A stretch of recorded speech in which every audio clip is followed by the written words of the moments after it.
music that you listen to between age 13 and 20 is the music that means the most to you for the rest of your life. My adolescence was in the 90s, and I think that was a real golden era for hip-hop, particularly the early 90s. Look at 1994, it was the advent of Wu-Tang and Biggie and Tribe Called Quest and so many different genres of hip-hop and Dr. Dre and The Chronic. So I can't help but have 94 influence my work. It influences my work all the time, whether I'm conscious of it or not.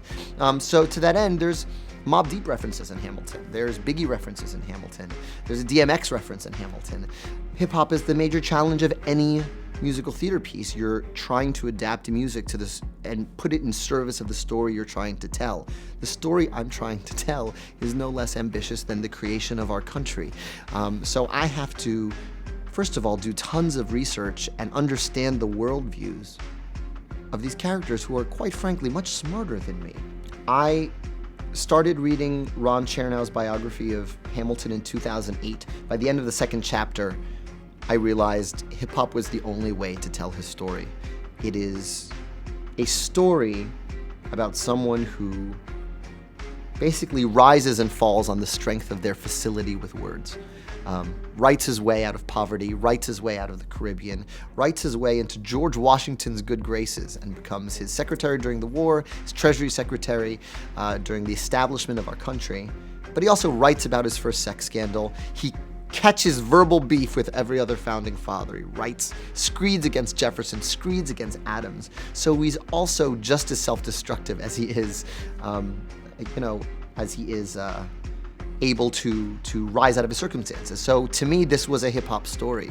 This is about someone who uses his facility with writing to transcend his circumstances. And I realized that at the end of the second chapter, and the fun for me in reading the rest of the book was assigning musical styles to each of the different characters. I said, oh, well then maybe George Washington, who is terrified to keep his legacy, he's a mix of, but he has this amazing moral authority, he's this combination of John Legend and Common. Jefferson, he's a generation older than Hamilton, so he's not like the 90s hip-hop that I'm drawing from. He's like Gil Scott-Heron and Lambert Hendricks and Ross, and he's jazz and boogie-woogie. He's the jazz that leads to hip-hop. I've got to understand why Jefferson hates what Hamilton stands for, and then I've got to compress it into couplets that rhyme.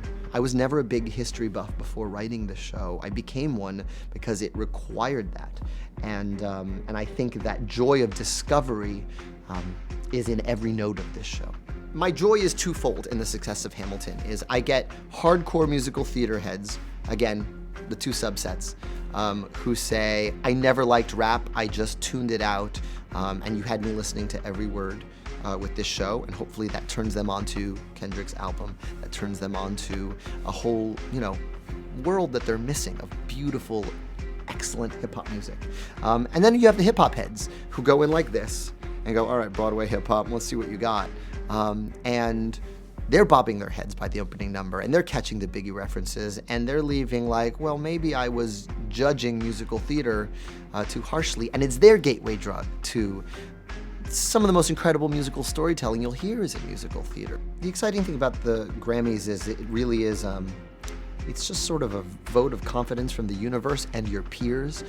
These are all people in the music industry. These are all people in the business of making music. So to be recognized by this body is a real honor.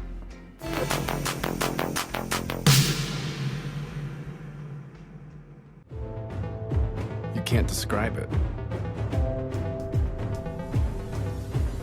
You can't recreate it.